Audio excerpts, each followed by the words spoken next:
ఇలాంటి పనికిమాలిన ఫోటోలు, ఇలాంటి పనికిమాలిన వీడియోల గురించి మనం కంగారు పడాల్సిన అవసరం లేదండి.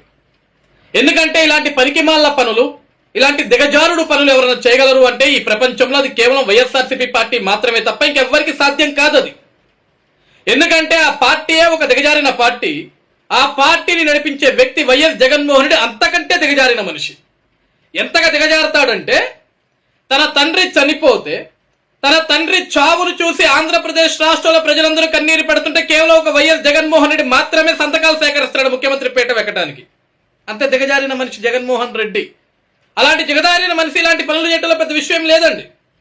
జగన్మోహన్ రెడ్డి ఎంత దిగజారిన మనిషి అంటే ముఖ్యమంత్రి అవ్వాలి అని చెప్పేసి తన సొంతం బాబాయిని తానే గొడ్డలతోటి నరికించి, చంపించి, హతమార్పించి, అది గుండెపోటును ఒకసారి, అది గొడ్డలిపోటును ఒకసారి పలుసార్లు మార్చి చెప్పించాడు చూశారా. అటువంటి దిగజారిన మనిషి జగన్మోహన్ రెడ్డి. ఇంకా జగన్ ఎంత దిగజారిపోతాడంటే తన మీద తానే కోడికత్తితో దాడి చేయించుకొని, అది కూడా చంద్రబాబు నాయుడు గారు చేయించారు అని పరికిమాల ఆరోపణలు చేసేంత దిగజారుడు మనిషి ఈ జగన్మోహన్ రెడ్డి. ఈరోజు బిఆర్ నాయుడు గారి మీద ఇలాంటి పనికిమాల పోస్టులు పెట్టించి, ఇలాంటి పనికిమాల ఫోటోలు సర్క్యులేట్ చేయించి, ఈరోజు ఆయన ప్రతిష్టను దెబ్బతీయాలనో లేకుంటే అతన్ని టీటీడీ చైర్మన్ నుంచి రాజీనామా చేయించాలని చెప్పేసి కొన్ని కుట్రలు పడుతున్నారు వీళ్ళు. ఈరోజు జగన్మోహన్ రెడ్డి గారికి బిఆర్ నాయుడు గారు అంటే ఎందుకు కోపం అంటే ఉంటుంది, మరి కోపం ఎందుకు ఉండదండి. 2019లో జగన్మోహన్ రెడ్డి ముఖ్యమంత్రిగా ప్రమాణ స్వీకారం చేసిన దగ్గర నుంచి మొన్న దిగిపోయే వరకు కూడా గడిచిన 5 సంవత్సరాలు కూడా బిఆర్ నాయుడు గారు తనకి ఏదైతే సంస్థ ఉందో టీవీ5 ద్వారా జగన్మోహన్ రెడ్డి ప్రమాణ స్వీకారం చేసిన దగ్గర నుంచి తాను దిగిపోయే వరకు కూడా ప్రతిరోజు కూడా జగన్మోహన్ రెడ్డి ఆంధ్రప్రదేశ్ రాష్ట్రంలో చేసిన ప్రతి ఒక్క అరాచకాన్ని కూడా కళ్ళకు కట్టినట్లుగా ప్రజలందరికీ తెలియజేశాడు, ప్రజలందరికీ చూపించాడు. కాబట్టి జగన్మోహన్ రెడ్డికి బిఆర్ నాయుడు గారు అంటే కోపం, టీవీ5 ఛానల్ అంటే కోపం, ఏబిఎన్ అంటే కోపం. అందుకే కదా జగన్మోహన్ రెడ్డి ముఖ్యమంత్రిగా ప్రమాణ స్వీకారం చేసిన తర్వాత ఏం చేశాడండి, ఈ రాష్ట్రంలో ఆంధ్రప్రదేశ్ రాష్ట్రంలో మనకి టీవీలలో టీవీ5 ఛానల్, ఏబిఎన్ ఛానల్ కనపడేటివి కాదండి. ఎందుకంటే వాటిని బ్యాన్ చేశాడు ఆయన. అవన్నీ కూడా ప్రజలందరూ యూట్యూబ్లో చూసేవాళ్ళు ఎక్కువగా, టీవీ ఛానల్ మనకు కనపడేటివి కాదు. అంత కోపం జగన్కి, టీవీ5 అన్నా ఏబిఎన్ అన్నా సరే. ఈరోజు బిఆర్ నాయుడు గారు తిరుమల తిరుపతి దేవస్థానం చైర్మన్ గా ఆయన ఎప్పుడైతే ఛార్జెస్ తీసుకున్నా ఆ రోజు నుంచి కూడా ఎప్పుడెప్పుడు బిఆర్ నాయుడు గారిని రాజీనామా చేయించాలి, ఎప్పుడెప్పుడు బిఆర్ నాయుడు గారి మీద బురద చల్లించాలని కొన్ని కుట్ర పూర్వతమైన పనులు చేసుకుంటూ వచ్చారు. ఎందుకంటే గడిచిన 5 సంవత్సరాలు జగన్మోహన్ రెడ్డి చేసిన అరాచకాలను టీవీ5 ఛానల్ ద్వారా చూపించడం ఒక ఎత్తు అయితే, బిఆర్ నాయుడు గారు ఛార్జ్ తీసుకునే దగ్గర నుంచి కూడా తిరుమల తిరుపతి దేవస్థానంలో జగన్మోహన్ రెడ్డి ముఖ్యమంత్రిగా ఉన్నప్పుడు ఎన్ని దారుణాలు జరిగాయో, ఎన్ని అవినీతి పనులు జరిగాయో, ఎన్ని తప్పుడు పనులు జరిగాయో మళ్ళీ కళ్ళ కట్టినట్లుగా బిఆర్ నాయుడు గారు చూపించడం మొదలుపెట్టారు. పరకామణి కేసు కావచ్చు, ఈరోజు తిరుమలలో కనీసం ఒక చుక్క నెయ్యి వాడకుండా కల్తీ కెమికల్స్ వాడి, పనికిమాల కెమికల్స్ వాడి దాదాపుగా 20 కోట్ల లడ్డూలు ఏ విధంగా తయారు చేసినా అవన్నీ కూడా బయటకు వస్తుంటాయి. పరకామణిలో దొంగతనాలు బయటికి వస్తుంటే, ఆ దొంగతనాలు జగన్మోహన్ రెడ్డి ఏ విధంగా కప్పిపుచ్చాడో ఆ విషయాలను బయటకు వస్తుంటే తట్టుకోలేక బిఆర్ నాయుడిని అక్కడి నుంచి దింపాలి. బిఆర్ నాయుడు అక్కడి నుంచి దింపేసి తెలుగుదేశం పార్టీ మీద, కూటమి ప్రభుత్వం మీద బురద చల్లాలి. బురద చల్లితే కూటమి ప్రభుత్వం, చంద్రబాబు నాయుడు గారు, పవన్ కళ్యాణ్ గారు, లోకేష్ గారు, బిఆర్ నాయుడు గారు ఈ బురదను కడుక్కుంటూ కూర్చోవాలి. ఇది జగన్మోహన్ రెడ్డి పైశాచిక ఆలోచన, అతని పక్కా ప్లాన్ ఇది. ఈరోజు ఈ డీప్ ఫేక్ వీడియోలు, ఈ ఫోటోలు చూసి మనం కంగారు పడి మా బిఆర్ నాయుడు గారు అలాంటి వ్యక్తి కాదు, ఇలాంటి వ్యక్తి మనం చెప్పుకోవాల్సిన అవసరం లేదు.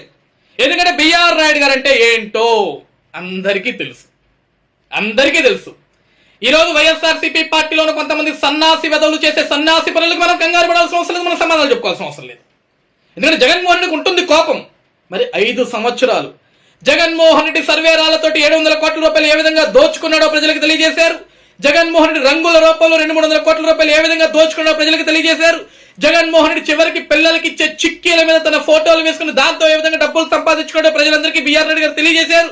జగన్మోహన్ రెడ్డి ఋషికొండ పేరిట ఏ విధంగా 500 కోట్ల రూపాయల ప్రజాదరణ సర్వనాశనం చేశాడో బిఆర్ నాయుడు గారు తన ఛానల్ ద్వారా ప్రజలందరికీ తెలియజేశాడు. అమరావతి ఉద్యమాన్ని ప్రతిరోజు కూడా టీవీ5 ఛానల్ ద్వారా బిఆర్ నాయుడు గారు ప్రపంచమంతా చూసే విధంగా జగన్మోహన్ రెడ్డి చేసే అరాచక పరిపాలన, పైశాచిక పరిపాలన, జగన్మోహన్ రెడ్డి ఏ విధంగా రైతాంగాన్ని, ఆడపడుచుల్ని ఏ విధంగా అవమానిస్తున్నాడు, ఏ విధంగా బొట్టకాలతో తండిస్తున్నాడు, ఏ విధంగా జుట్లు బట్టలు లాగిస్తున్నాడు, ఏ విధంగా చీరలు లాగిస్తున్నాడు అన్న ప్రతి ఒక్క విషయం కూడా కూలంకుషంగా ప్రపంచంలో ఉన్న ప్రతి ఒక్క తెలుగువాడు చూసే విధంగా ఆ రోజు బిఆర్ నాయుడు గారి ఛానల్ పనిచేసింది. కాబట్టి ఆ రోజు నుంచి కూడా ఈ రోజు వరకు బిఆర్ నాయుడు గారు అంటే జగన్మోహన్ రెడ్డికి కోపం. 151 స్థానాలు ఉన్న జగన్మోహన్ రెడ్డి, వై నాట్ 175 విర్రవీగిన జగన్మోహన్ రెడ్డి ఈ రోజు బిఆర్ నాయుడు గారి పాత్ర కూడా తను ఓటమిలో ఉంది అని. ఈ రోజు ఓటమే కాదు, కేవలం 11 స్థానాలకి పడిపోవడానికి, చివరికి అసెంబ్లీకి కూడా వచ్చి ముఖం చూపించుకోలేని దానికి, చివరికి ప్రతిపక్ష స్థానం కూడా కోల్పోయేదానికి కారణం బిఆర్ నాయుడు కూడా ఒక పాత్ర ఉంది అని ఆ బాధ, ఆ ఆవేశం, ఆ కోపం అన్ని జగన్మోహన్ రెడ్డికి ఉన్నాయి. కాబట్టే ఈరోజు బిఆర్ నాయుడు గారు అంటే ఇంత కుళ్ళు, ఇంత కోపం, ఈ విధంగా కుట్రలు చేయాలా, బిఆర్ నాయుడు గారిని దిగజార్చాలా, ఆయన క్యారెక్టర్ ని దిగజార్చాలా. ఈరోజు జగన్ అనే ఒక వ్యక్తి ఈరోజు బిఆర్ నాయుడు గారితో, చంద్రబాబు నాయుడు గారితో, పవన్ కళ్యాణ్ గారితో, లోకేష్ గారితో, లేకుంటే తెలుగుదేశం పార్టీ నాయకులతో, కూటమి నాయకులతో, జనసేన నాయకులతో, బీజేపీ నాయకులతో అతను ఈరోజు ఈ క్యారెక్టరైజేషన్ ని దిగజార్చాలి అంటే అది అవుద్దా? ఎందుకు అవుద్ది? జగనే ఒక దిగజారిన వ్యక్తి కదా. అలాంటి దిగజారైన వ్యక్తి, అలాంటి దిగజారుడు మాటలు మాట్లాడే వ్యక్తి, ఇలాంటి దిగజారుడు పనులు చేయించే వ్యక్తి అని జగన్మోహన్ రెడ్డి మాటలు ఈ రాష్ట్రంలో, ఈ దేశంలో, ఈ ప్రపంచంలో ఏ తెలుగువాడన్నా నమ్ముతాడా? ఎవడో నమ్మడు. కడుపుకు అన్నం తినేవాడైతే ఎవడు నమ్మడండి. కడుపుకు అన్నం తినేవాడైతే జగన్మోహన్ రెడ్డి చేసే చర్యలని, జగన్మోహన్ రెడ్డి ఇచ్చే ఇటువంటి కుట్రలని, జగన్మోహన్ రెడ్డి చెప్పే మాటలు ఎవడు నమ్మడు. కడుపుకు అన్నం ప్లేస్ లో అశుద్ధం తినేవాడు తప్ప ఎవ్వడు కూడా జగన్ అరాచక పరిపాలన, లేకుంటే జగన్ చేసే ఇటువంటి అరాచక కార్యక్రమాలు, ఇలాంటి పనికిమాల పనులు, ఇలాంటి లఫోట్ పనులని ఎవరు కూడా ప్రజలు నమ్మరు. మీలాగా అడ్డదారులు తొక్కి, దొంగదారుల్లోకి వెళ్ళి అడ్డగోలు సంపాదన చేసి, లేకుంటే ముఖ్యమంత్రి పేటాల కోసం తండ్రి శవాన్ని పక్కన పెట్టుకుని సంతకాలు సేకరించడం, సొంతం బాబాయిని గుడ్డలతో హతమార్చడం, లేకుంటే తన మీద తానే కోడికతో దాడి చేయించుకోవటం, లేకుంటే తన మీద తానే గురకలాలతో దాడి చేయించుకోవటం, ఇటువంటి దిగజారుడు రాజకీయాలు కూటమి ప్రభుత్వానికి కానీ, బిఆర్ నాయుడు గారికి కానీ, ఈ రోజు ఈ ఆంధ్రప్రదేశ్ రాష్ట్రంలో కూటమి ప్రభుత్వాన్ని అనుసరిస్తున్న ప్రజానికానికి కానీ ఎవరికి అవసరం లేదు. కేవలం దిగజారిన జగన్మోహన్ రెడ్డికి కొమ్ము కాస్తూ 5 రూపాయల చిల్లరకి కక్కుర్తపడుతున్న ఆ 5 రూపాయల పేటిఎం బ్యాచ్ కి తప్ప ఇంకెవ్వరికి కూడా అవసరం లేదు. కాబట్టి ఈరోజు చివరిగా నేను రాష్ట్ర ప్రజానికం మొత్తానికి ఒకటి చెప్తున్నానండి, మనందరం కూడా కొంచెం అప్రమత్తంగా ఉండాలి. ఎందుకంటే జగన్ ఎంత దిగజారిపోతాడంటే, ఈరోజు మీకు ఒక విషయాన్ని గుర్తు చేస్తా. జగన్మోహన్ రెడ్డి గారి కోసం, అతన్ని ముఖ్యమంత్రి చేయడం కోసం తన సొంత చెల్లైన షర్మిల గారు రాష్ట్రం అంతా తిరిగి పాదయాత్ర చేసి మా అన్నని గెలిపించండి, రాజన్న పరిపాలన తీసుకొస్తాడు అని మాట్లాడిన చెల్లినే పసుపు చీర కట్టుకుంటే ఓర్చుకోలేకపోయాడు ఆ చెల్లిని. ఈరోజు పంచు ప్రభాకరన్ అమెరికాలో ఒక దౌర్భాగ్యుడు ఉంటాడు, వాడితోటి షర్మిల గారిని ఇష్టానుసారంగా, అవి మనం మాట్లాడలేం, వినలేం, అంత ఘోరాతి ఘోరమైన మాటలు నిన్నగా కొమ్మన్న కూడా దౌర్భాగ్యుడు మాట్లాడండి షర్మిల గారి గురించి. అలాంటి దిగజారుడు మాటలు మాట్లాడుతుంటే ఒక అన్నగా